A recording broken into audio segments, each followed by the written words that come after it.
Alright, ladies and gentlemen, welcome back. Mr. Massey with you, coming at you live from my personal studio. So check this out. Today, the topic in question is dividing polynomials.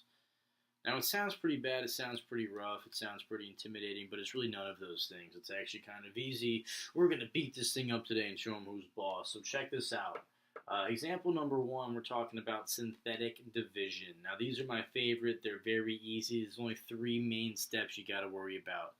You got to put something in a box. You got to multiply something. You got to add something. Bing, bang, boom. You're done.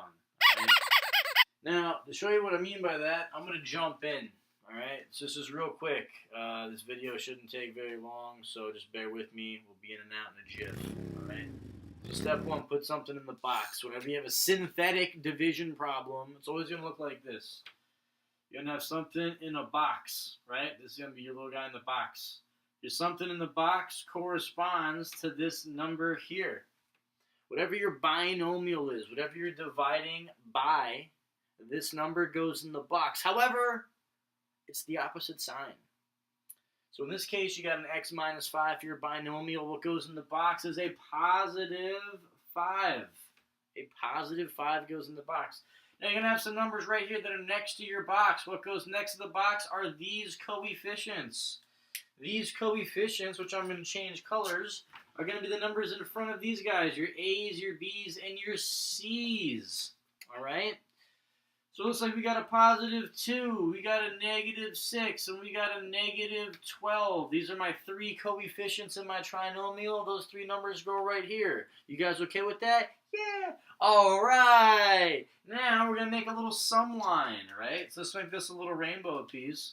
We're going to have a little sum line. Actually, no, let's make that black. Our sum line is going to go right here.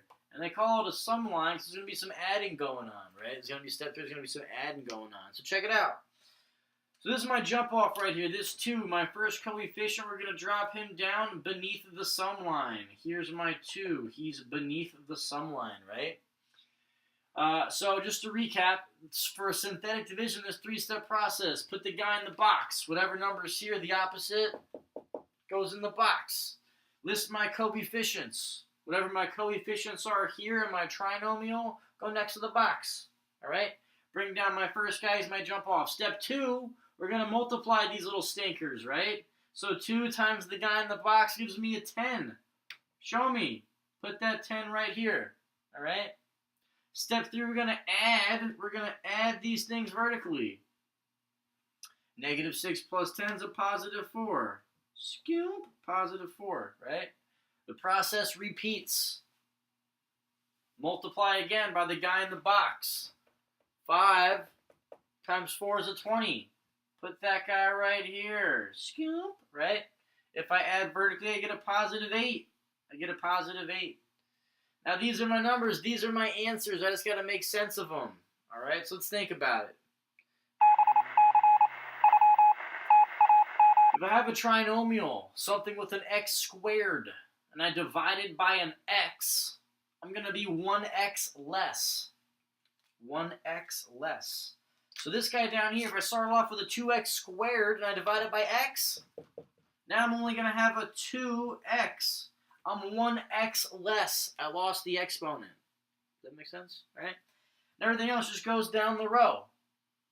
Up here I had an x squared, I had an x to the first, and a real number.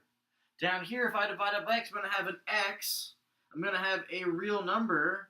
And this guy, this little stinker right here in green, this 8, this guy is going to be my remainder. He's my leftovers. Remember back in grade school when you used to divide and have a remainder? Something that doesn't go in cleanly or precisely. It's left over. It's left out in the dark. This guy's going to be my remainder. So how I was taught to notate this is a remainder of whatever's left. In this case, we got an 8. So I put a little R8. That's my remainder of 8. Right? Over whatever it's divided by. In this case, it was this binomial. So here has to be my denominator, x minus 5. So this, my friends, is my answer to this problem.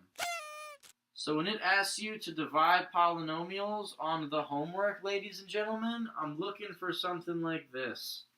So a quick recap. If it says divide, whatever the binomial is, whatever this number is, put them in the box. The opposite sign, of course. Whatever your coefficients are, put them next to this guy. Make your sum line, drop this guy down, and then the process begins. Multiply, add, multiply, add.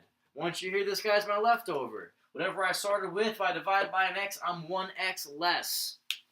All right, keep it moving around the horn. Over here, you're going to have a long division problem. This guy's going to be a bear. I'm going to tell you in advance. All right? So check me out. Just like long division from grade school, you're going to have something like this. It's a little more gnarly. You're going to have this thing here, this little guy here, right? Just like your long division, right? In this case, your binomial is going to go outside, and your trinomial is going to go inside. Your trinomial is going to go inside. All right? So we got trinomial inside, we got binomial outside. Now what's going to happen, step 1 is you're going to divide your first term here, your leading coefficient, your first term right here. You're going to divide by this first term, right? So you're going to have 6x squared divided by 3x gives me a 2x. Gives me a 2x. So that's my first step. That's step 1, all right? Step 2 is I'm going to take this new product, this 2x, and I'm going to multiply it against this guy. So I'm going to change colors here. I'm going to change colors. So step 2 is I'm going to take this 2x, I'm going to multiply it back into my binomial, right? And I'm going to put that answer right here. So 2x times 3x gives me a 6x squared. 2x times 2 gives me a 4x. All right?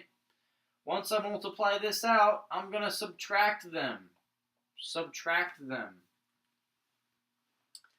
Now this is heavy, but stay with me. The more you do this, the more it'll make sense, kind of like muscle memory, like shooting those free throws, right? So check it out. Once I'm here, subtract vertically. That's a big fat 0 out of my face. This guy, I'm left with a positive 3x, all right? The same process repeats. The same thing we did here, right? I divided this by 3x. I'm going to do the same thing here. I'm going to divide this by 3x. So give me a new color. What do I got? Let's do, shoot, I'm running out. How about a green? I wonder if that's, how about a black, actually? Let's do a black. So I'm going to divide these two now, right? So 3x divided by 3x is just a 1. I'm trying to keep all my steps over here color-coded so you can refer to it later. That's just a 1, right? That's how I got this guy. Now, same thing. 1 times this gives me a 3x plus 2. And that goes right here, right? Make my sum line with the same process, but, I gotta drop this little fella down. Scoop, scoop, scoop. Here's my negative 6. I have to subtract vertically like I did last time. Blah, blah, blah, blah, blah. Negative 6 minus 2 is a negative 8. Negative 6 minus 2 is a negative 8. That's for sure. Alright, so here what we got is the same thing. This guy becomes my leftover. He's my remainder. He's got no home. He's a scoundrel. Alright? So what we got is this becomes my remainder of negative 8. So my final answer is going to be this guy right here. Let's change colors for my last hurrah. So I'm going to have 2x plus 1 with a remainder of negative 8 over the binomial that I started with. So this, ladies and gentlemen, is my final answer. Put a little star by him, mark him up. We're done. We're home free. We're on the board. Us 1, math problems nothing. under 10 minutes just in time. Ladies and gentlemen, do your homework. I'll see you in class.